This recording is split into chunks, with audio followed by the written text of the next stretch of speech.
Um,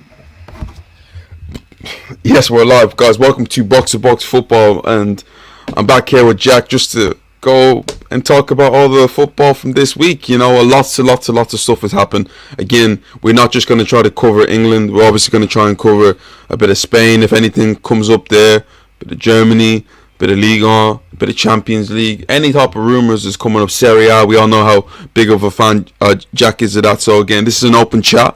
But this is mainly like a podcast where we're just going to talk about the crazy stuff that has gone on. And usually we give time for people to come on, but again, we're just going to come on today and just talk. Straight in. Welcome to the chat. You must have been happy with Tottenham winning 4-0 yesterday. But I mean, I'll talk about the other four bad results. We might actually talk about, we need to talk about today, Antonio Conte. We're definitely going to mention that, Jack. Yeah, we got to bring up some of those comments because that's like, you know, it's quite damning. Do you want to start there, or should we hold fire? I think we should hold fire and like kind of what should we? Yeah, let's build into it. Let's just talk about a quick one before we like maybe give people more time to get into it. But Marcelo Bielsa getting sacked by Leeds. Good start, yeah. How do you feel about this whole thing about him being sacked? Because this was Leeds' worst ever start. Don't worry, we're gonna get into the cup final game in a minute. Don't worry, literally we're gonna get into that right now. But just a quick one on Bielsa. Do you think he should have stayed, or do you think Leeds done the right thing to let him go? I think that realistically, Marcelo Bielsa and his style of football and the type of football that he wants to play does not lend itself to consistent, we can build from this type of football. I think he needs better quality players. I think he did the best with what he could with the players he had. Now, I will always have the utmost amount of respect for him, and I think that he is a brilliant manager, a really interesting character as well. You also look at his football history. This is a guy who's not necessarily taken all the big jobs, even though he's had the opportunities and he's been asked about them, because he wants to make sure he's at the right project. And, James, I'm very happily going to own this and say this. If you made me be a season ticket holder of any team in the Premier League for entertainment value, I would be a Leeds season ticket holder. Guaranteed. Absolutely guaranteed. You can give me Pep Guardiola, Man City football all you want. But I'm telling you, winning 3-0, 4-0, whatever, week in, week out, and the other team not having a chance, that's not fun football. That's not fun football for me to watch. I want to see you concede a bunch of goals because you're playing a certain way, and I want to see you score a bunch of goals because you're playing a certain way. So that's the way I look at Marcelo Bielsa. I look at every single game, regardless of the opponent, and I think we're going to have some interesting football be played right here, because whether it's the style in which he plays, formations, etc., I always think that he'll be remembered as kind of an innovator, and he'll be remembered fondly. You can look at the results and the defensive efforts, whatever.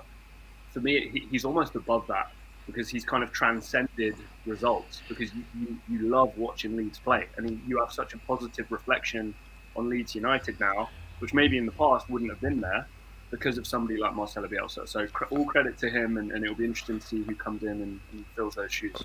To me, like just like you mentioned, for me, I find it really sad, because this was like a fantastic love affair when you actually really break it down to see where he took Leeds from being a championship, kind of a mid-table championship team, and making them not only play well in the championship, but Jack really dominated. I'm not sure, but they were like, I'm pretty sure that they won the championship the year they got out. They actually should have got out the year before that, but we know what happened with the Frank Lampard stuff there.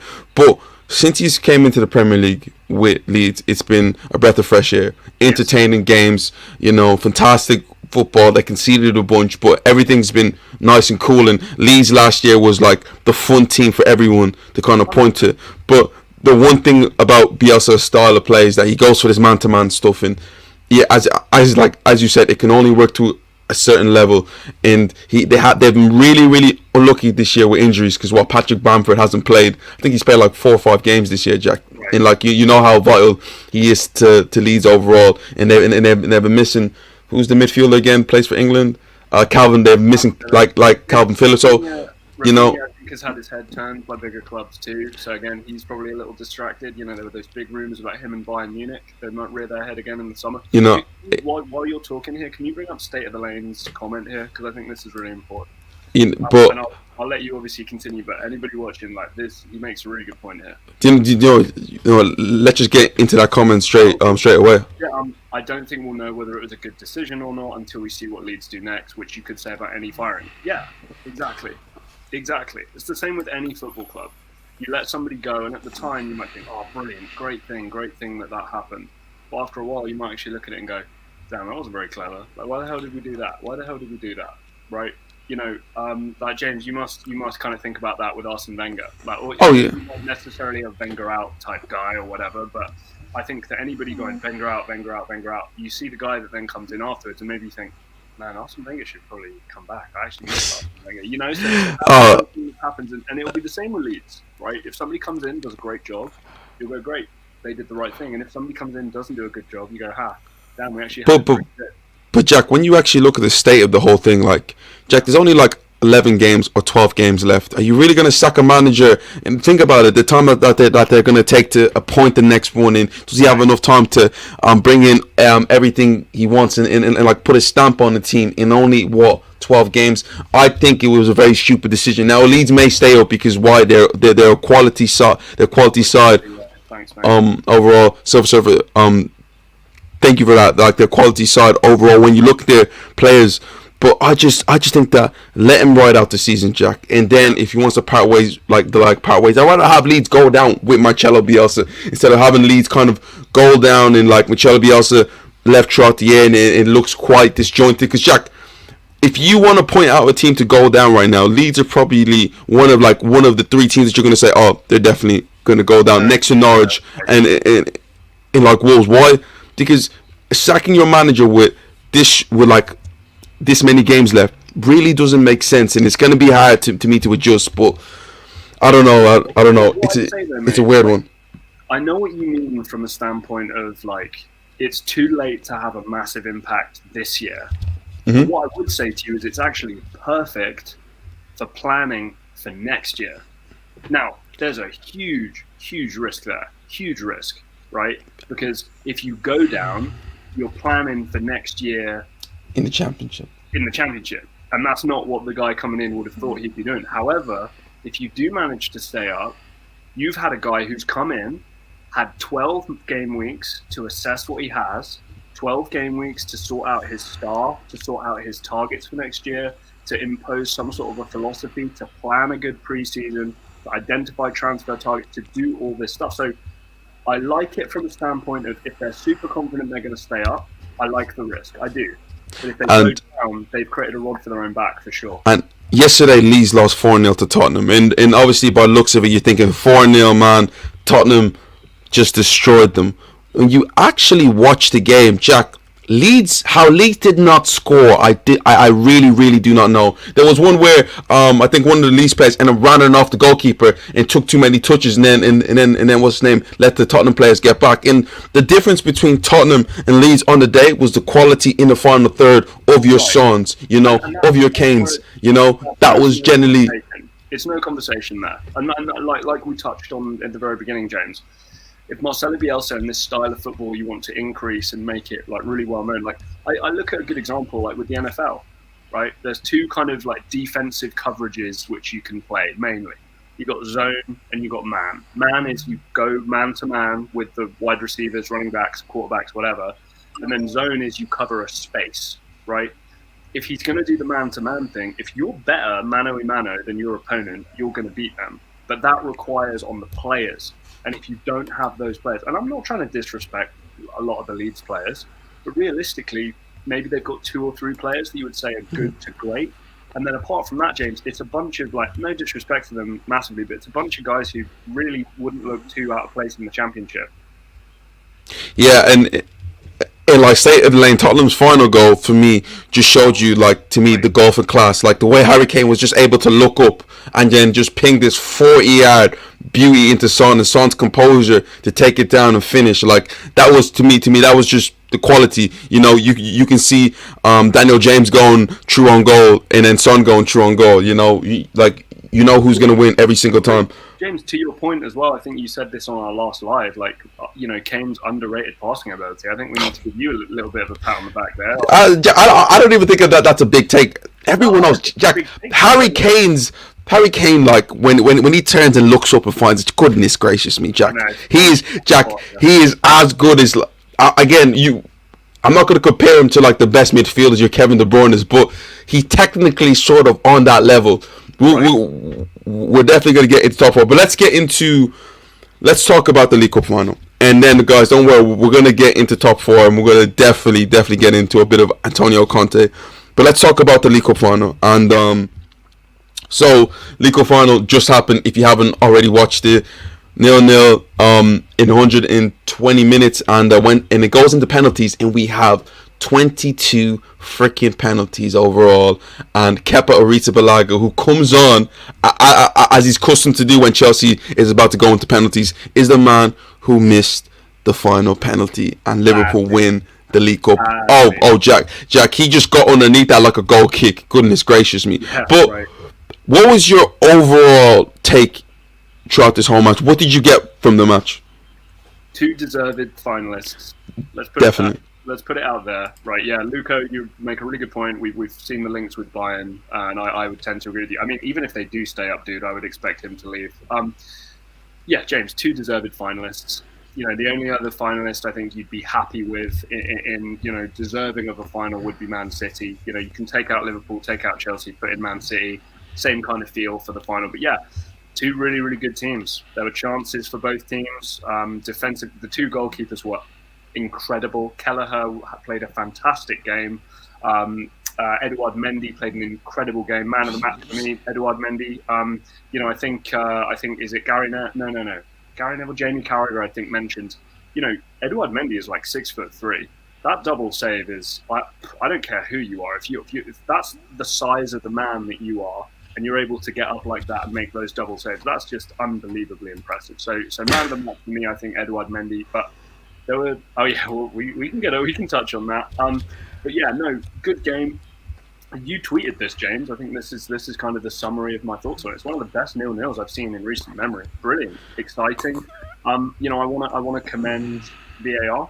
VAR gets a lot of hate when there's one slight decision that's off and wrong. But there were lots and lots of controversial decisions, which if VAR had not existed and they hadn't been able to retroactively go and look back at the decision, that we would have had some controversy in the game. But actually, I think we had the right result in the end, and that's the way that in the spirit that football should be played. It's crazy because Mendy for you was the man of the match, and to me was the man of the match overall. But usually when you hear a goalkeeper as the man of the match, you would think, Chelsea were absolutely battered by Liverpool. But unfortunately, if you're a Chelsea fan, and especially if you're a Chelsea player, you'll be so disappointed. Because, right, Jack, when you look at the matchups this season, technically, I know Liverpool won the game, but Liverpool are that much better than Liverpool. I am that much better than Chelsea. Well, the two games that they played in the league this year, both ended up in draws, and like today's game, yes, it was a draw overall, but you talk about chances, Jack, right? Literally the first, forget Mason Mount, Jack. The first kick of the game, Christian Pulisic's point blank range. He needs to score there. Open up his body, slotted into the other side. I was thinking, okay, Lukaku's going to come into the game today and will start, but he stuck with Kai Havertz, and I love the way how you had Mason Mount, Kai Havertz, and Christian Pulisic just causing chaos. And to be fair, they didn't have actual positions; they were just popping up in different areas. Sometimes I would see, for instance. Can I just quickly say, I've not had it been linked to my mic. It's been through my laptop. So saying all this stuff about being low and stuff, and I'm making adjustments and stuff. I'm not even hooked up to my mic here, so I'm now hooked up to my mic, everybody. So Jack, sorry about that. Jack, it happens to the best of us. But to be fair, Chelsea's front three to me were causing absolute havoc.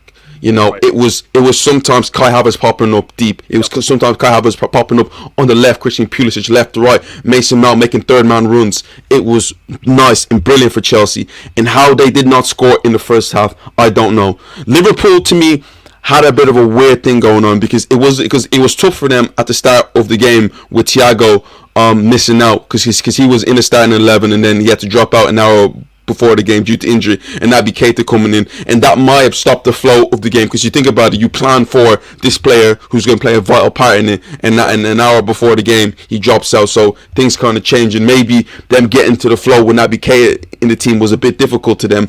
But second half they showed glimpses. They showed glimpses of like quality. Luis Diaz, Jack, he's a player. He's a player. He's a player. Now, everyone was bigging him up on Twitter. I thought he was all right. I thought he was good. I didn't think he was like man of the match and like he was outstanding like that. But he played well. I say too, right? You're in that team, and you have to look at the guys that you're going against at that point. Okay, he is against Cesar Azpilicueta, who, let's be honest, is kind of can play centre back in a 3 and do okay. Is a right back, but is he really that great of a right? I think Cesar Azpilicueta is brilliant. I think he will end his career as the greatest right back the Premier League has seen for his longevity. He always delivers at least a 6 or 7 out of 10. At least, he's a great player, great leader, all this kind of stuff, right? Consistent, never, really hurt. But to me, you had him going up against Trevor Chalobah, who again I think has some good upside and some developing to do, and Cesar Azpilicueta, right? On the other side, we didn't hear a peep out of Mo Salah. We didn't hear a peep out of him. And James, that's Marcus Alonso and that's Rudiger.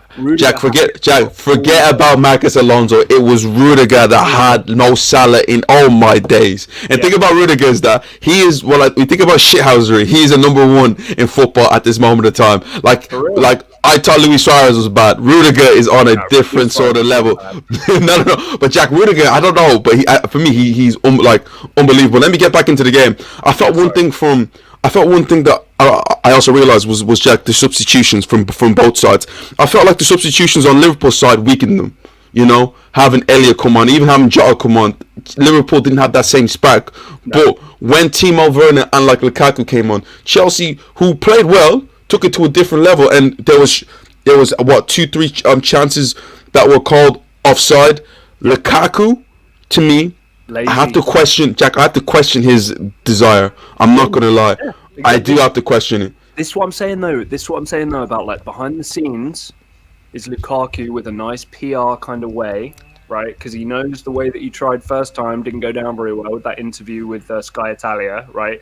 I wonder if he's just massaging his way into, he's not playing so well, maybe it's better if we cut ties, and then he's back in Inter. I know it's a bit of a conspiracy theory, but I'm just saying that you cannot come on with 20 minutes left to go and be that lazy with your offsides. You can't. Jack, it wasn't only offsides. It was times when, for instance, Timo Werner would get it down the line, and instead of him breaking his gut just to get into the 6-yard box for a simple tap-in, he's putting his hands waiting on the edge of the box. I'm like, listen, you're the number 1 striker. You're the number 9. Get into that 6-yard box. Yeah. Break your back and like score that tap-in. Some offsides, he's slow jogging back.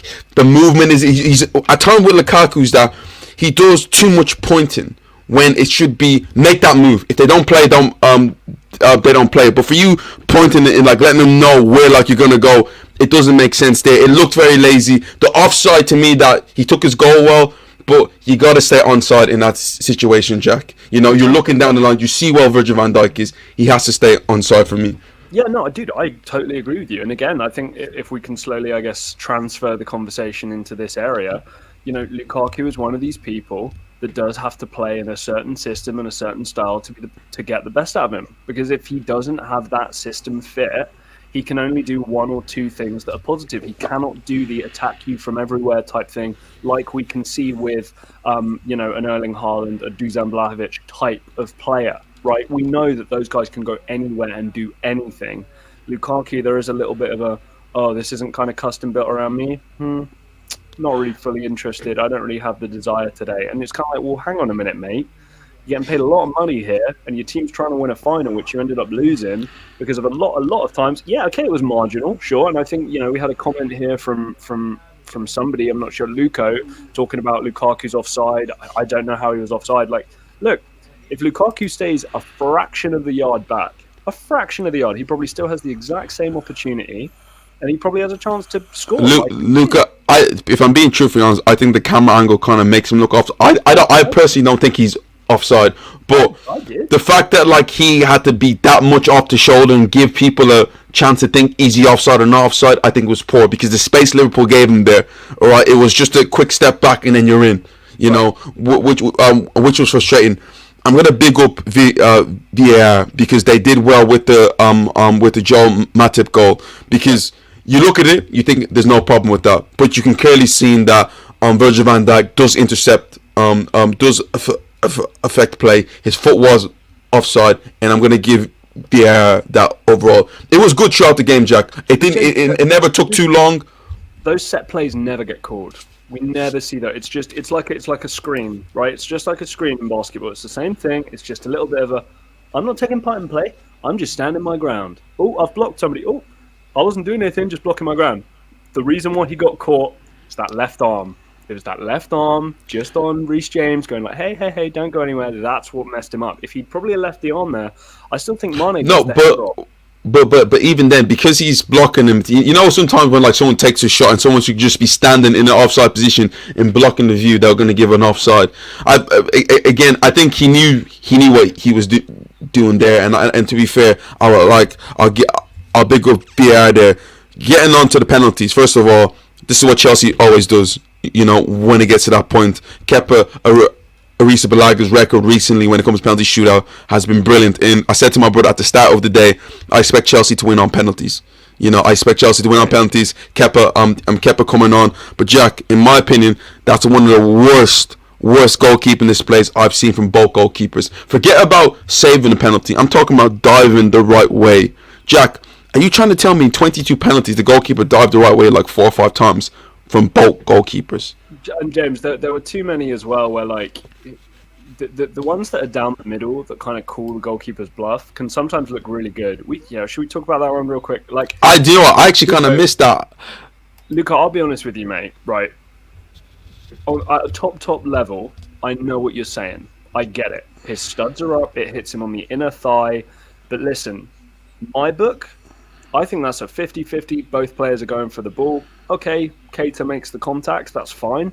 But to me, that's a, hey, is everybody okay? Let's carry on with the game. Seriously, and you might not like that, but I'm just saying both players had an equal chance at the ball. They both actually ended up missing the ball. I'm just going to put that out there too. Okay, Trevor Chalobah is the one who got hurt, but I don't think it's a sending off, man. I really don't. I think it's a bit strong.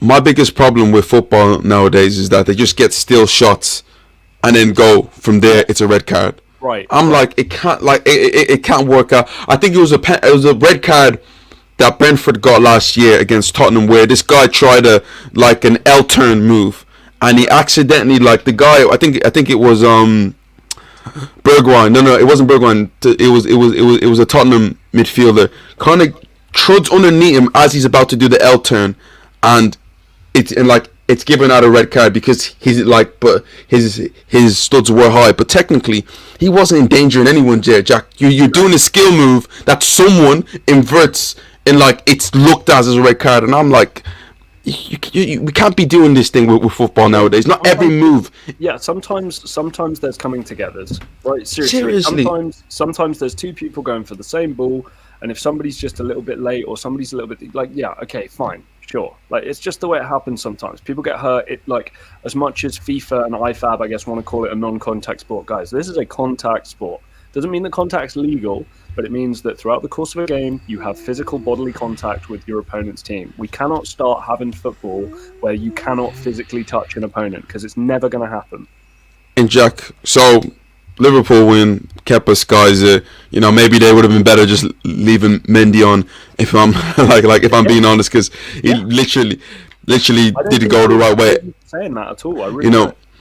But I look at this from this point of view. The game was, to me, split by a hair. I felt Chelsea kind of edged it, but Liverpool won on penalties. Fair enough. Penalties are literally a lottery of time. But when you look at it from Liverpool's point of view now, they've just bagged the League Cup, still in the title race, still in the FA Cup, still in the Champions League. Could we see? I know it happens every single year when a team's challenging. Could we see a quadruple, Jack? Could we see Liverpool win it all? Yeah, I think so. Why not? I mean, why not? Seriously, the biggest opponents they're going to be facing, Chelsea are one of those opponents. This wasn't like an easy road to the final where they had, hell, I don't know, West Ham in the final. No disrespect to West Ham, but they had, of the three best teams, one of which is them. They played one of the two best teams in the Premier League, and they beat them in a game that's closer to home from them. It's in London for them, right? We know that these are the European champions, Chelsea, right? They won the biggest cup competition you can win recently, so they've already done that. So I don't see why going into any FA Cup game that you'd say, oh no, there's no chance. I think there's a chance in every single competition. Now, if I'm a betting man, would I say, oh yeah, they're going to win the quadruple, they're going to win a treble? No, I don't think so. I don't. Maybe a double. Maybe they'll win one more cup, an FA Cup, a Premier League, maybe a Champions League. All four? No, I don't think so. But can they? Sure, why the hell not? This is Jurgen Klopp we're talking about. There's depth in this squad now, incredibly, actually. You know, Kelleher, we saw what the backup goalkeeper was capable of today. So I'm just saying, My biggest thing it's possible, James. Yeah. for Liverpool is that look what happens when they actually take these domestic cup competitions seriously, Jack. They can actually win it. You know, for as cool as Liverpool's been throughout their time with Jurgen Klopp, domestically when it comes to cup competitions, they didn't really take it as seriously. And look what happens when they actually put their head to it, like, you know, during the Mo Salah sort of era. We seen what's happened. They've actually won something. Do I think they're going to win the quadruple? No. But could this help galvanize them to maybe pinch a league title or or a Champions League? Well, you never know. And again, Jurgen Klopp adds another one to his stacked deck at Liverpool already. But James, you know, again, they're already through. Let's be honest. They're already through for the Champions League here, right? And then every single knockout round that they play up until the final, 50% of the knockout tie is going to be played at Anfield at 8 p.m. midweek. We know how hard that is for teams. You would argue it's the hardest place to go in Europe on a midweek Champions League night. I'm sure some people will put in the comments like, "Oh no, the new camp," or "Oh no, this," or "Oh no, that." Seriously, I'm not trying to be dramatic here. Going to Anfield, whether it's the first leg and all that pressure you got to deal with, or the second leg where they've got to try and get a result, yeah, Liverpool can keep marching through that competition. We know they're in better form in the Premier League than Man City. And the FA Cup, they've just won the Carabao Cup. Why not win the FA Cup? Like I said, I don't think it will happen, but I don't think anybody's crazy for saying it could happen. But Jack, my biggest thing with Liverpool right now is the strength in depth that they had. 2 years ago, it was only about Salah, Firmino, Sadio Mane, and if Liverpool didn't have them, God knows.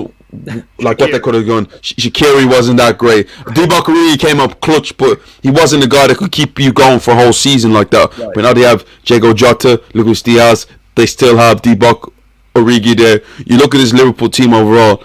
They have a squad capable of challenging in every competition now, which is a breath of fresh air for Jurgen Klopp, who's moaned for this reason for many years now, and now he has kind of no excuse in a way looking at overall the squad that they have. Jim, you know, James Milner is still there. You've still got a veteran there. Jordan Henderson is still there. Naby Keita. We didn't see Oxlade-Chamberlain today. Minamino has some upside. I'm not going to put him in the same levels as Jota or Luis Diaz, but he's got some upside there to still be able to play with. You know, we know that they've got a little bit of depth. Harvey Elliott, yeah, for me, super overrated at this point. I'm not seeing, I don't know, I've tweeted about it a couple of times. 442 have him as like the fourth best young player in the world right now. I don't know what they're looking at. I'm not seeing the same thing. I'm just saying if there's some more upside there, it's another player who can be a difference maker. So, yeah, again, the strength in depth and as you say, the difference in what Liverpool's been able to do from having that title-winning team to where they're at now is to be able to do multiple competitions and be able to be strong across the board. State the lane. We're going to get into your comment right now, and we're just going to jump into something actually that has literally this is the same thing that you just mentioned right now. VAR. I feel like people view VAR as some sort of automatized decision-making computer, but it's still just humans reviewing and making decisions. VAR isn't the problem; it's still human decision-making. But one slight thing on that, James. One slight thing. The lines drawn on the pitch. We know in the early days the lines weren't even drawn properly. That's been fixed. They've sorted that out now. Now you can question the placement of the line all you want, But people have to understand, offside is a state of being. You are either onside or offside. It's not do you reckon he's offside there? Based on where the lines are drawn, it's there. Now, we can question where the lines are drawn, but I haven't seen anything overly egregious recently to suggest that the lines haven't been drawn in the right way. You know, we can get into the larger debate of if it's like right there, neck and neck, and it's pixels in it to give the, optimism and the benefit of the doubt to the attacker. And I would agree with that. But again, I haven't seen too many egregious errors lately that have suggested that that's the case. The offside thing to me is always going to be a problem to me because where the angle isn't right overall. Go on, Jack. No. This is what I was getting into, but yeah, good. I want to speak about what happened yesterday in the Man City game. So Man City win 1-0 against Everton, and there was a slightly contentious. I wouldn't even say contentious. This is to me appalling. Rodri, like Rodri handball, where the ball kind of loops up in the air. It's kind of mid chest level, and Rodri, instead of using his chest, uses arms out, pushes it to just kind of control it. Everton fans go crazy, and I'm thinking, is it a penalty? Is it not a penalty? It shows that it clearly hits Rodri's hand. I'm thinking VAR are looking at this. They have to give this. Jack. This is a non-debatable thing. Right. The fact that a referee can look at that and say that that's not clear and obvious makes me realize that this has nothing to do with VAR. The decision makers and the referees in England are appalling, and something needs to be done about that. Because Jack, let me tell you this. Frank Lampard said it. His 3-year-old daughter, could tell you that was a red card there. Jack, my mum who doesn't watch football like that, there, and I could ask my mum, was that handball or not? It's handball. This is ridiculous. These are the best referees in the country, and what you're trying to tell me is that you don't believe that's a handball or like that's clear and obvious. Jack, that's forget about it at this rate. The greater issue, I think, as well, James, is it opens the door for fixing matches. This isn't some sort of like. I'm not saying that the match yesterday was fixed. Please don't think that that's what I'm saying, right? But what I'm telling you is, if it's that blatant, and it's been given the wrong way, you've got to think, right? His vision's fine. So he knows what's going on. He can operate the technology effectively. He can speak to other people and get their opinion on it. So actually, if all those things check out, which they do, by the way, there's got to be some other motive or some other reason that the wrong decision is being given here. Now, like I said, I don't think it was a fixed game yesterday. But you're talking about the Abu Dhabi ownership, right? You're talking about, having Man City win the league, and if there are any like underhanded little table, deals going on under the table here and there, conspiracy theorists are going to start going crazy. And like I said, I am not saying it was rigged yesterday or fixed. It's impossible to, especially in England, I think it's impossible to fix a football match. I really do. But decisions like that is going to open the door for conversations like that, and those are not the conversations we want to start having. Oh, Jack, listen, again, with the fixed stuff, I don't get it at all. But you have to look at where referees are right now, and referees have never had a high standard when it comes to people's liking. And I was always the guy who's like, stop blaming the referee, stop blaming. I don't want to hear it. You lose. Arsenal fans always seem to want to point the finger at the referee. But Jack, at this rate, with the decision that just happened there was something deeply going on. Right. And like I think Luco mentioned the fact about their license. Jack, their license somehow need to be. I don't know what needs to be done. Raise the prices. No. Oh, sorry. I thought he meant as in license to go and check it himself, not license as in the actual referee. Well, James, bringing it on to a slightly broader topic of conversation here. How many referees do we know in the Premier League who've been doing the job for 15 years, 20 years, who are in their 40s? Hell, I don't know this for a fact, but are any of these guys in their early 50s? I'm serious. I'm not kidding. Stuart Atwell was the youngest referee in the Premier League when I think he first started, because he was reffing the game today, and he was 25 when he started. I think he's now like 42 or something.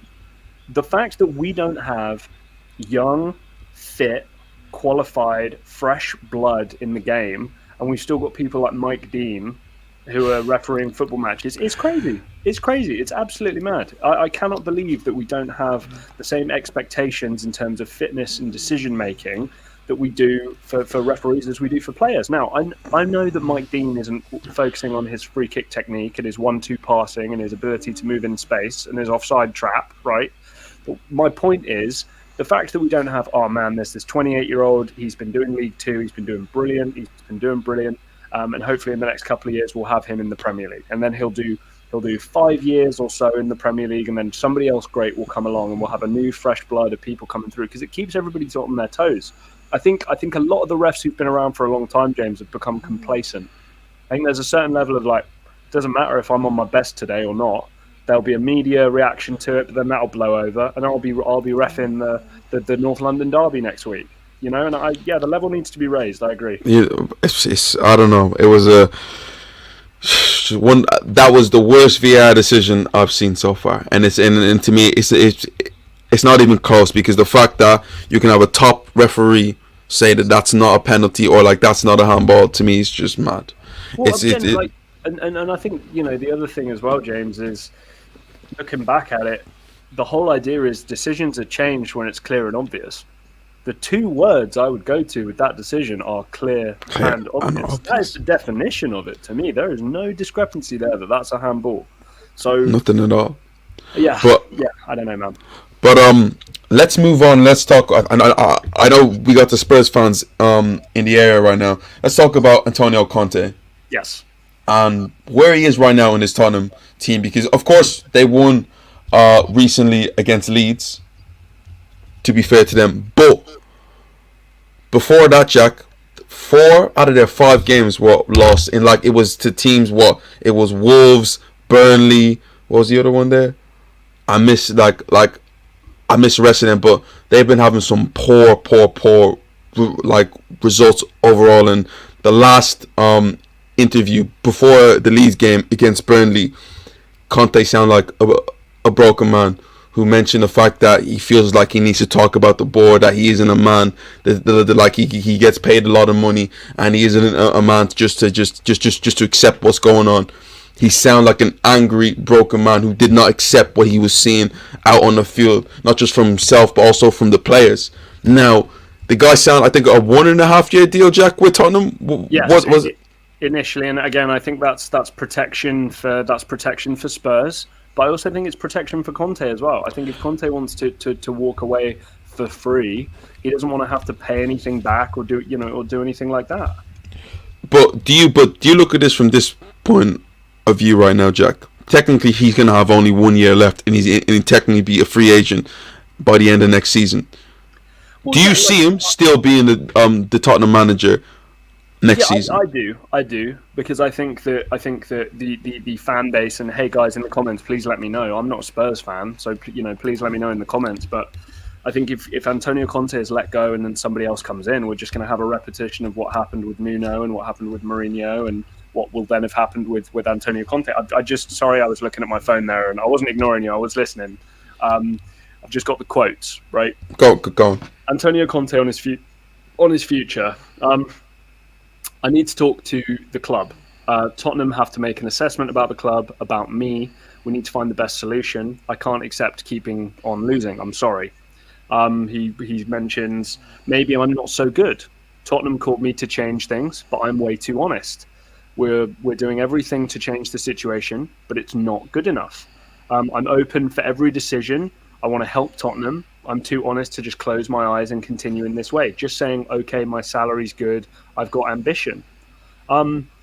Strong message to the board by Antonio Conte. The players here are always the same. I'm trying to do everything to change the situation, but the situation is not changing. Future, I am open for every decision because I want to help Tottenham. Now, James, for me, that is his way. And again, you'll laugh at me here because I'm going to make the comparison to Roma, right? The issue here does not lie with the management of the football team. Lots of higher ups in football, executives, chairmen, owners think, change the manager, then we'll be fine because all the players are great. It's not always the case. It really is not always the case. Spalletti is not a bad manager. Di Francesco, not a bad manager. Paulo Fonseca, not a bad manager. Jose Mourinho, not a bad manager. The common denominator in the issues here is not the fact that you've had 4 managers in a row who've not been good enough. You heard some of the names I just mentioned there.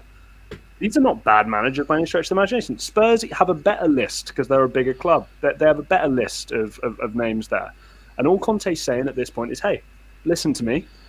You want to give me a payout and have me walk on my merry way and then wait for another big job to become available? Maybe I'll take over Manchester United in the summer. Maybe I'll take over Paris Saint-Germain at the end of the year. But, I'm sure Antonio Conte's got offers coming out of his ears. To me, this is the best manager in global football right now. Seriously. And to me, what's happening is he's reached a point where he goes, you know what? I've done as much as I can with what I've got here, and I'm going to need more for them to get more. If you want to hit that top 4 mark, if you want to have me beat teams like Manchester United, Arsenal, West Ham, etc., you need to give me more. And that's all he's asking for, Jack. That's my take on it. I'm reading between the lines there a little bit. I don't know if you agree, but that's the way I'm reading between the lines. I feel like I get where you're at with the Antonio Conte stuff and him wanting more. But Jack, he signed a 1.5-year deal. For what he wants in a short period of time of technically only one big summer, can he get all that in at once to make Tottenham a challenger? Jack, that's a lot to take in at once. But James, at once. Do you not think the 1.5-year deal is Tottenham's way of saying, if you prove it to us what you're capable of in this 1.5 years, we will give you everything you want? That's to me. If someone gave you or me a job and said, hey, I'm going to give you this job for a year. I'm not going to give you everything you want, but if you show me everything that you want, after that year, we can talk about an extension and I can talk about giving you everything you want. That's what it says to me. An 18-month, to achieve what with Antonio Conte? To achieve what with Tottenham Hotspur? Seriously. To me, it's a prove it deal. You've got 18 months, prove to me you're as good as you say you are, and then when you get there, I think we move on. James, to me, I've seen enough cultural changes in the club and performances at the club, moving around of players as well, the squad turnover, have all been super positive for me. Bentancur and Kulusevski both look great so far. To me, he is doing the proving it, and Tottenham need to back up what they probably were talking to him about before. I don't know. I'm not sure about he's changed much from the point of view what I've seen on the football pitch, Jack. Okay. I'm not gonna lie. You dropping points against Southampton after taking the lead twice. You losing to Burnley. You losing to Wolves. I do understand you done well against Man City overall, but I thought when he first came in, he also had a lot of draws there. So it hasn't been like this fantastic romance where I see an exact change with Tottenham. Jack, when we were talking about the Man City game, that was a carbon copy of what we've seen from Tottenham from years gone by. Nothing really changed in the performance overall. I still look at Antonio Conte and say that you look at the team that you've dropped points to. That shouldn't happen, and yes, you can also bring it down to the mentality of the players. But when you're also looking at it from the point of view of a coach and a top coach like Antonio Conte, and you're struggling to get wins against Southampton, Wolves, for instance. Go on, Jack. Let me ask you, mate, because to me there's a little bit of perspective about it as well. You're an Arsenal fan, right? Go on. Yep. Bigger fear: Tottenham coming to the Emirates with Nuno. Tottenham coming to the Emirates with Jose Mourinho, Tottenham coming with Conte. Now, to me, I think there's an obvious standout there. I would be more scared if I was an Arsenal fan with Antonio Conte as the coach than those two other names, personally. This is a funny reply to that. That's why I'm asking you. It doesn't make a difference. It's still Tottenham. At the end of the day, Jack. I don't know. They can be Pep Guardiola to the Emirates. We're still going to beat them. If you had to pick one, if you just humour me, what's the bigger fear? Because James, the optics of the situation for me, and again, chat, you let me know if this is different or not. But the optics of the situation for me suggest that there's some upside to what Tottenham do with Antonio Conte there. You can see the beginning of something. I don't know what it is, but there's a beginning of something, which I did not see with Nuno. I didn't watch any Nuno Espirito Santo games and go, something's coming here. Didn't watch any Jose Mourinho games where I went, oh, something's coming here. With Conte, you can hopefully see the culture change slowly with the players exiting the club, the players coming in, into 2.0. This is the kind of thing. Are there the highlights of that? I don't know. Still Tottenham. No, I'm not gonna lie, Jack. To me, it's still Tottenham, no matter what. The last few games have made me realize what it is. It's just Tottenham. It is what it is. But let's move over to we get into one or two more topics. Manchester United, Jack. Yes. Again, another poor display against Watford. For some reason, people mention about how poor Manchester United are defensively. But Jack, in recent weeks, with all this attacking talent, they've struggled to score goals. And again, against Watford, they struggled to score goals again. I think they had 22 shots, only 2 on target. Had some great chances to actually seal the game, but they lose. And when you look at the top 4 race right now, and you ask yourself, we both spoke about how Manchester United were the team to beat in the top 4 race. Has that changed for you now, Jack? No, because James, the other teams who are fighting for it, they're not doing a brilliant job either. And you have to remember, all Manchester United have to do is beat the other teams that are rivaling for the same spot. That's all they have to do. They don't have to be brilliant. They don't have to beat Chelsea, City and Liverpool and try and make it to the title. All they have to do, we talked about Spurs losing to teams that they should be beating. You know, we've talked about some of these other teams where it's like, you know what, they're kind of there, but they're not quite there yet. I'm not fully convinced that they're going to be the top 4 contender. I just think that it's not going to be pretty. But I think that, yeah, Man United will finish 4th by a point, by goal difference, by I don't know what. But I'm not super confident anymore. I don't think I ever was super confident. But to me, there are none of the teams around them that are showing themselves to be half decent to challenge for that 4th spot. Well, Jack, I think the clear thing for you right now is Arsenal. I think Arsenal, we've won our last 3 in a row. To be fair, both we had 2 games against Wolves, very, very tough games. Mm-hmm. We won them both. We're 2 points off Manchester United with 3 games in hand. I do understand you say games in hand, but Jack, he's still 3 games in hand. So we win one of them, we go ahead of Manchester United. Correct. Thing about Manchester United is that you look at every single game right now. Are you backing Manchester United to win the next game, Jack? No, I'm backing them to draw 1-1. But I would say as well, James, I'm not looking at Arsenal either and going, oh, they're going to win too. I mean, let's be honest here. You know, Arsenal have been very lucky recently, James. This has not been convincing by any stretch of the imagination. But to be fair, our last 2 games against Brentford, we did well, Jack. It should have been. It was only 2-1. It should have been 3-4. Or 5, if I'm being truthfully honest. The Wolves game, I felt like that was the best possible win that you could give us, because Arsenal coming from a goal behind, I haven't seen that in years, Jack. Arsenal coming from a goal behind. It's the first time we came from a goal behind under Mikel Arteta in in the Premier League to win, and to win the way that we did.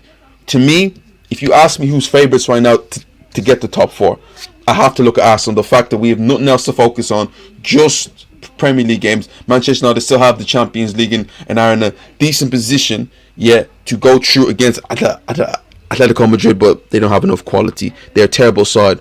But when you look at Manchester United as a side right now, Jack, you said to me, and you said that there's going to be a time when Manchester United have to play well at a certain time. Jack, there's 13, just to clarify my point that I've been making, not have to, it's the law of averages. Over the course of a season, there's got to be at some point where you go, even if it's just for a week or 2, there's got to be a point where you go, oh, they're playing well at this point. We haven't hit that yet. I would just purely suggest that statistically, law of averages, there'll be a thing where you go, oh, they're playing well at this point. I don't think we've even seen that yet.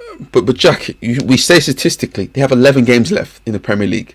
Yeah, there's 11 games left. The spell can come at any moment. And also, just to say very quickly as well, you mentioned there about Arsenal. Obviously, they've kind of blagged a couple of these games, a couple of late games here with own goals and whatnot from the opposition. If you look at but Jack, they played well. We played well against Wolves, and I'll give us credit for that. We deserve to beat Wolves. That's fine, but you won by a goal, right? Yeah. I'm just saying it's not blowing out teams. Manchester United in the same way. You look at the XG for every single game. Manchester United should be blowing teams out, but they're not.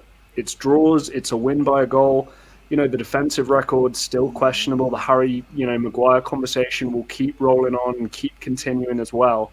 I'm just saying, if you held a gun to my head, I would still say Manchester United, but I don't think it's going to be convincing. And you know, if it's Arsenal, James, I'm not going to be super surprised. If it's Spurs, I'm not going to be super surprised either. Okay, I'm going to say this right now. It would be a failure if Arsenal doesn't get top 4 at this rate. With the fixtures that the like we have coming up, with the games in hand that we have coming up, with how bad Manchester United and Tottenham has been, we're in pole position to get it. Yeah, we're focusing on one competition. No FA Cup, no Champions League, no nothing. Just the Premier League to look at. Yeah, it's almost what we have 13 cup finals left. Yeah, we should, in my opinion, get top 4 at this rate. You know, but again, if Manchester United to you are favourites, to me, this Manchester United team has shown me that this season is done for them. I'm not gonna lie, Jack. I look at it from this point of view. Like, we keep on saying that and keep on saying that they're out of the FA Cup dramatically. Atletico Madrid, somehow, some way, they found their way to actually get a draw in that game, a game that they were getting destroyed by. I can't keep on looking at, oh, they're going to come good sometime. It's like when you're going to blink and it's going to be like 5 games left and be like, oh, they're going to come good now. I'm not. That's not my opinion. This isn't my opinion. I'm not saying they will. I'm telling you that the law of averages, a football team plays well at points over the season, badly, really well over the course of the season. We haven't even seen a well playing Manchester United team. The law of averages would suggest every single team goes through a spell at some point of playing well. It's not my opinion. It's what happens. That's real life. That's fact. That's exactly what happens. You've just said Arsenal won the last 3 games in a row. You've caught them in a good spell. This is a good spell for Arsenal. We've not seen that spell yet from Manchester United. I'm just saying, law of averages for me would suggest that it's going to come at some point. It's not my opinion. It's statistics. It's facts. The Lakers are 9th in the NBA right now, and it looks like they're going to be in the play in a team who 2 years ago won the NBA title, and last year people talking about how, oh, if AD didn't go down, they would have been in the final again. Jack, they're 9th with like 20 games left in like the NBA. In my opinion, the Lakers are who they are. They're just a bad team. No, like no if buts or maybes. I look at this Manchester United team and I want to say that they're going to come good somehow, some way. But me looking at it overall, maybe that they're just a bad team. You know? I mean, would you? Ralph Rangnick needs to take a lot of question in here because, you know, James, I think you know I think you would agree. I think you would agree in saying that, you know, this. Sorry, this Man United team under Ole Gunnar Solskjaer, I think we'd be talking about 4th. Okay, not nailed down. But I think you and I would both be talking in a great deal more confidence about Manchester United in 4th with Ole Gunnar Solskjaer as the manager. And that seems kind of crazy at this point. I'm not sure about that. But there was a certain level of which they were playing and a style of which they were playing. James, every single game Manchester United go into now, I'm looking at it and like, we've got another 1-1 coming here. Unless they score early, we got another 1-1. No, but Jack, even when they score early, they've lost leads. Their last 4 games before the Brighton game, they lost, and in each game they took an early lead. Like this, I just can't tell you at this moment. To me, the biggest thing is that they failed to score goals, and that's crazy when a team has Cristiano Ronaldo in it. But you're not going to be shocked if United make top 4. You're not. That's the point I'm trying to get across here. In the same way that I'm not going to be surprised if Spurs finish 4th, if Arsenal finish 4th, if United finish 4th. You know, United have it by a hair from me. No. Jack, I will be shocked if Tottenham finish 4th. They are no. Okay, but if United finish 4th, you're not going to go, oh my God, I can't believe it. How have Arsenal blown this? That's not your level of confidence, is it? My level of confidence right now is that we look at the games we have in hand. You look at the remaining fixtures, we should get it. Jack. No. I expect us to get it. Okay. You know, I can't say it's nailed down, but I expect us to get it. But let's just get there's the doubt. Into a few comments right now. In Conte's mind, losing 4 of 5 grounds for losing 4 of 5 is grounds for dismissal. He comes from the pressure cooker of Juve and Inter. The short contract lets him keep the board honest, give him what he wants, or he walks. Yeah, I mean, look, I tend to agree with you with that. I mean, you know, you talk about the pressure cooker of Juve and Inter. Juve pressure cooker for sure, because if you don't win the Scudetto, the season is a failure. And then realistically, if you're not challenging for the Champions League, it's a failure as well. Inter, there was a little bit of a "hey man, do whatever you want" kind of vibe going on, and he managed to pull magic out of his rear end with that team, what he was capable of doing.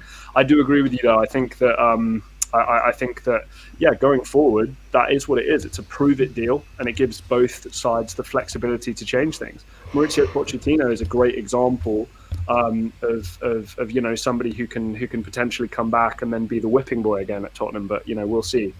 State of the lane. Arsenal seem to have consistently gotten better throughout the season. Not miles better, but slowly better over time, which should suggest they're more stable than the other erratic teams, United, Tottenham.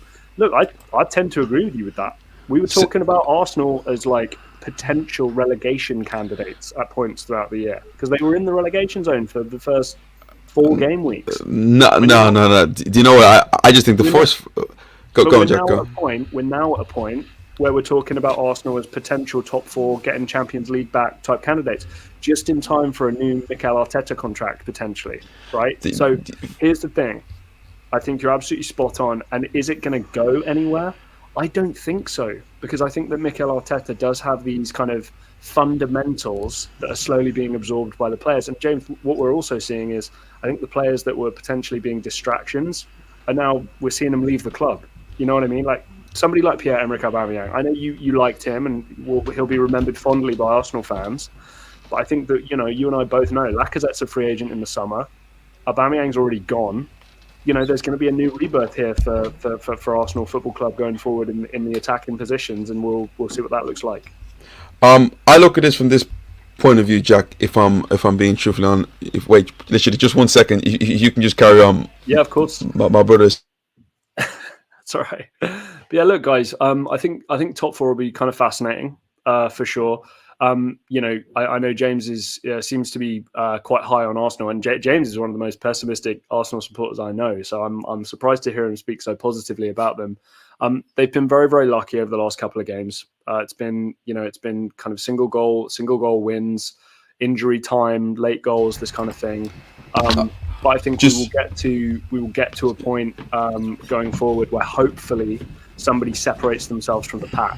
Because if that does not happen, we're going to have a nail biter. And I'm not going to lie to you guys, I want a nail biter. But Jack, listen. Sorry, James. We have to look at, for me, where the top 4 race is. Right, this isn't a quality top 4 race. This isn't teams winning every single week.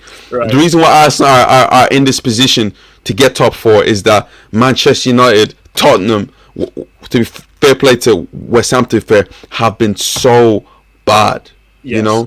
Let me not think about it. Think about it. Let me not argue about the fact that Arsenal have been brilliant, but I look at what you've given me, what Manchester United have given me, what Tottenham are giving me. Jack, I will back Arsenal to win the majority of games over, for instance, Tottenham and freaking Manchester United. I look at Tottenham overall. The next game is against Everton. Do I expect Tottenham to beat Everton? No.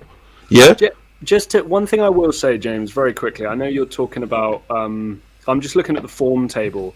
In the last 5 games, Manchester United are unbeaten, and they have 10 points. So that's 10 out of 15. 9 out of 15. Arsenal have lost a game, but have 10 points. So they've got 1 point more than Manchester United over the last 5 game weeks. And bear in mind, that game that we lost, I think, was against...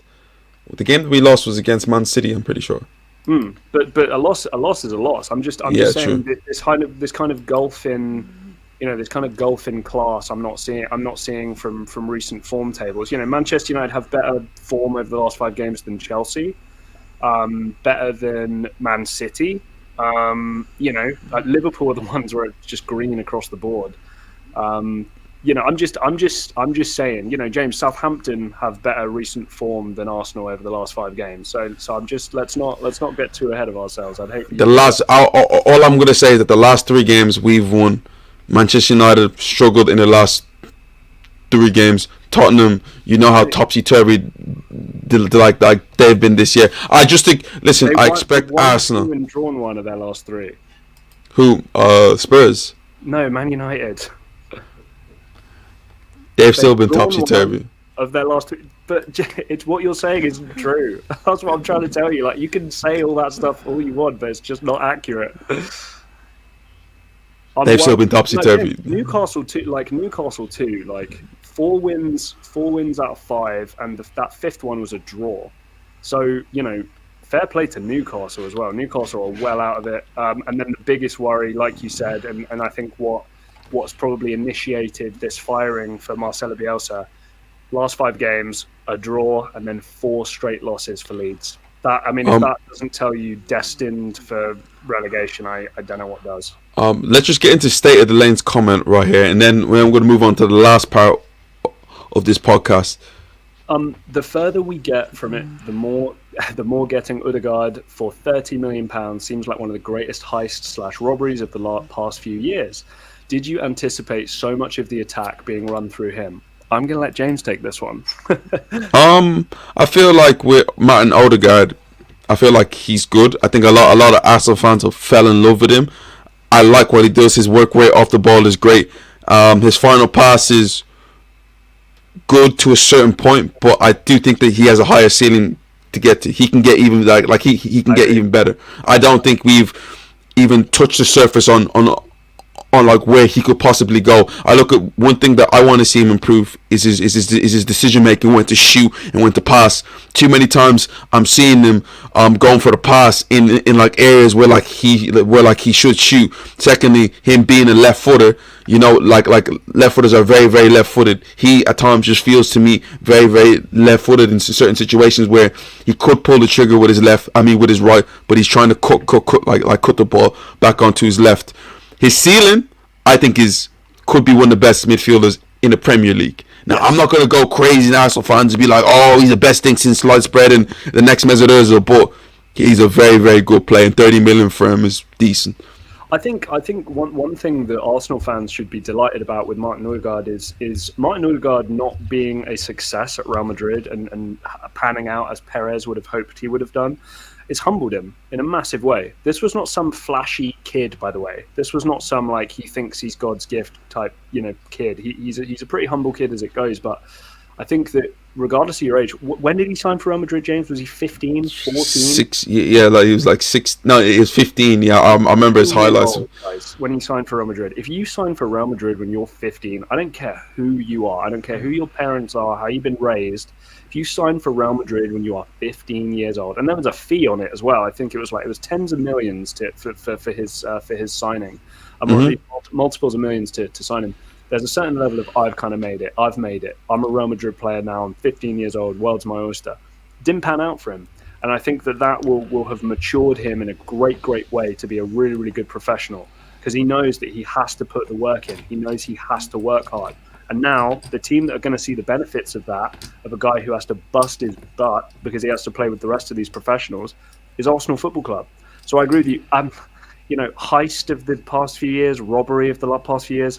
No, you still paid £30 million for the guy. We still haven't seen the peak, but I think there's upside, and I agree that he's not hit his ceiling yet. And there's resale value, there's all sorts of stuff. And Lorenzo Insigne has scored a goal. So there you go. How about that?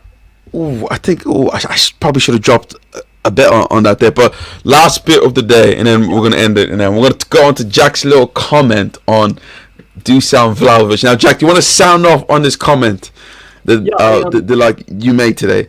So I was kind of waiting. I just in my own personal evaluation of players, and James and I have done a little bit of scouting here and there, not necessarily on a professional scale, more on a work experience scale. But James and I have done a little bit of scouting here and there.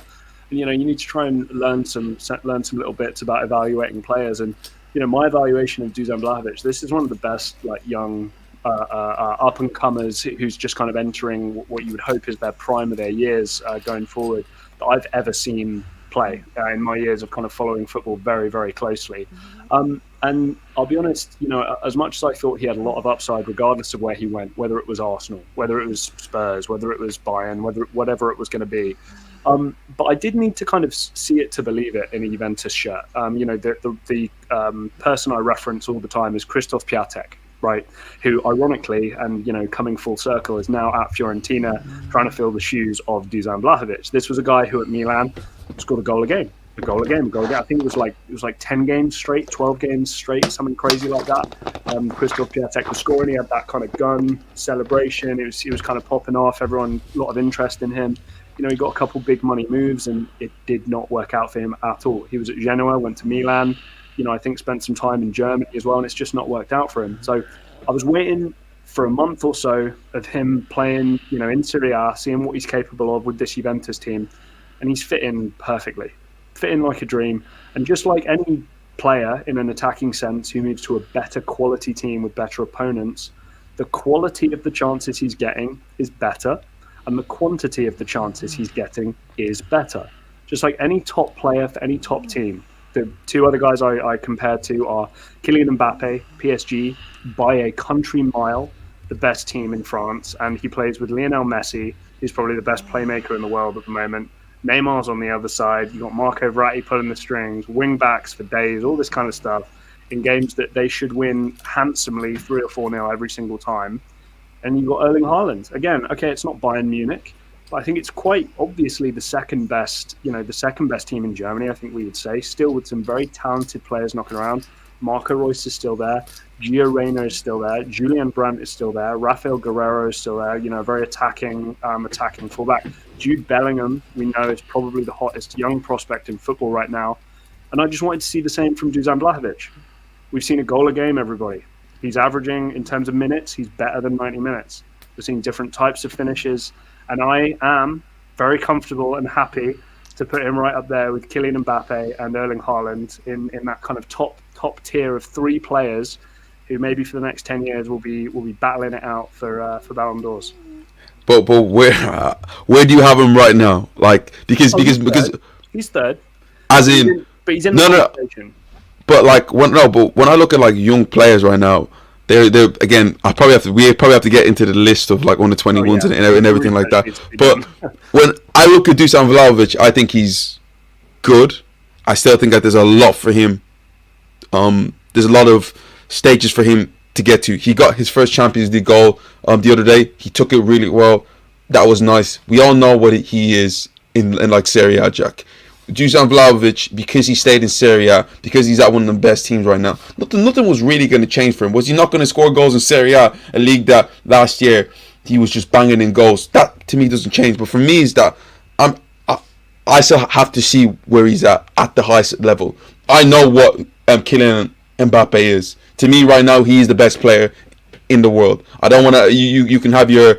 I think you're probably right. I think I'd go right now. Yeah. You can have your Mo Salahs, whatever. Mbappe for me is the best player in the world. When you're talking about strikers right now, Jack, how many strikers would go ahead of Erling Haaland in the pecking order of who I want? You maybe say Robin Lewandowski. Bar that, every team in the world is taking Erling Haaland as the number one striker. Yeah, Dusan Vlahovic isn't up that when it comes to the level, because you're still gonna pick Harry Kane over him. Right now, who would you rather have? You're still having Harry Kane over Dusan Vlahovic. I don't know right now. I really don't know right now. Jack, I'm still having Harry Kane over him. Benzema, I'm still having. Over the next 10 years, we're gonna, and I'm looking forward to this, because this is somebody who I have the utmost confidence in and faith in. And James, maybe we'll be sat here, in a year or two's time, and I'll have a big grin on my face when he's won a number of Scudettos. Maybe there's a Champions League victory in there. He's outscoring Haaland. He's outscoring Mbappe. In a league that's traditionally harder to score in Serie A, better defensive league. I'm just saying, like, this is a guy. Hey, listen, he started again now. Now he wants beef from me. Listen. Same guy. He knows what he's doing. I'm not gonna listen. I'm just gonna leave you there. I'm not gonna go into your hole this time. James, I'm just saying, from what we've seen so far, it's more than a goal a game. And it's impressive. We're not just seeing a guy do tap-ins on the back post or feasting on the week and, they won 5-0 and he got a goal. Like, no, he's scoring important goals in a team that's largely been lacking that top-end goal scorer since Ronaldo left. But Jack, let me not tell you this right now. Me being an Arsenal fan and seeing the goals he's scoring, it burns a little bit. Can't even lie. I was kind of hoping that he kind of flopped, so we can kind of be justified in it. The fact that he's just the goals he scored is brilliant. Like the goal he scored yesterday, Jack, the touch is unreal. I know. Right? It's literally, it's not even on his back foot. It's like to the side of him, and his ability to push in front of him, and then dink it over the goalkeeper. The touch was just. I was looking at it, being like. I mean, again, we have to remember it's against Empoli, sure. Jack, it doesn't make a difference. I've seen people mess up. It's still difficult. I know. Was the offside? No, 2 goals for Insigne. But look, here's the thing. Here's the thing for me. I know it's a projection because, James, you're absolutely right. We haven't seen it. We haven't seen it yet. We've seen Dusan Vlahovic. Yeah, okay, he's played in the knockout stages of the Champions League. He scored a goal. So 1 appearance, 1 goal. Great. He scored in record time. And he had a good game for the rest of the game too. Don't, it's not just about strikers for me. But to me, going forward, respect needs to be put on his name up there with those 2 other guys, because I'm telling you, the numbers are going to be backed up in the exact same way with these 2 other guys. The only drawback for me that I was worried about was doing that Fiorentina to Juventus jump. James, you're one of the biggest proponents of this. Playing for a big team, I know I disagree with this ever so slightly, but this is one of your points, one of your biggest points. When you go and play for a bigger team, it's not the same. It's not as easy. It's harder, regardless of what. Jack, how many times have you ever played football with with bad players, and then they made you feel good because you were like the best player there? Yeah, I know what you mean. I take your point, but for me, I personally look at it as if you've got better players around you, like with Vlahovic, the best example, better quality chances, better quantity of chances. That's all I needed to see. I've watched 4 or 5 games now. It's a goal a game. One of them has been a brace. It's been Champions League. It's been away from home. It's been at home. Seen different types of finishes. I'm sold on the guy. I'm totally sold on the guy, and I think that we will be talking about him like James. Do not get it twisted at all. Those 3 are in that kind of rung, and I would have Mbappe. Mbappe at the moment. Haaland going forward, I think will top Mbappe. But I think at the moment, Mbappe, Haaland, Vlahovic. So don't get me wrong, I'm not crowning him as the next best over those 2, but he needs to be put in that conversation because he needs to be considered in that same way. MUFC 2, Jack, realistically, what can Tottenham do to make themselves a competitive team again and to win trophies? What do you think? Which players should they realistically be targeting? Look, I'm not going to, that you've asked, that's one hell of a question, my friend, okay? And that will take a lot of time to unpack and break down. So, and I'm not going to be here boring James's brain out for another 20 minutes. So I'll just say that Franck Kessié, to me, is a player that Tottenham should be going all out for in the summer. On a free transfer, I think that Antonio Conte will be a huge, huge pull. I think that especially if Tottenham can somehow secure top 4, I think that would be a guarantee there. Maybe some more options at fullback or at centre back as well. I think we've seen Ben Davies has been fine at that kind of wide centre back position, but I think they can upgrade there as well. Somebody like a Sven Botman is available. Tottenham still, unfortunately, are not going to be getting top of the top level players in terms of the transfer market, but a couple players like that which suit Antonio Conte, and to make them competitive, they need to give the keys of the palace, the keys of the car to Antonio Conte and let the man drive. Seriously, because that's going to be the downfall for me. You know how high I am on Conte, James.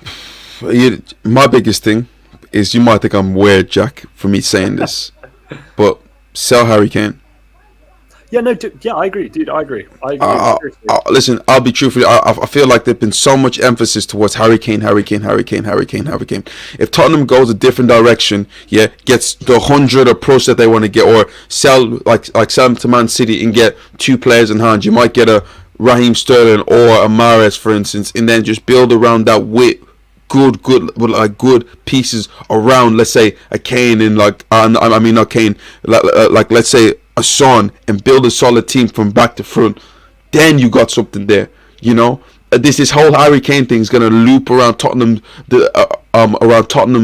head, and especially Tottenham fans' head. And I don't think it would be the worst thing in the world to just change it up a bit.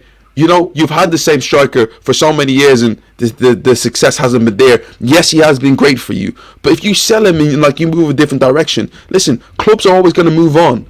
Also, James, as well, I think you make a good point about Man City there. No disrespect, Spurs fans.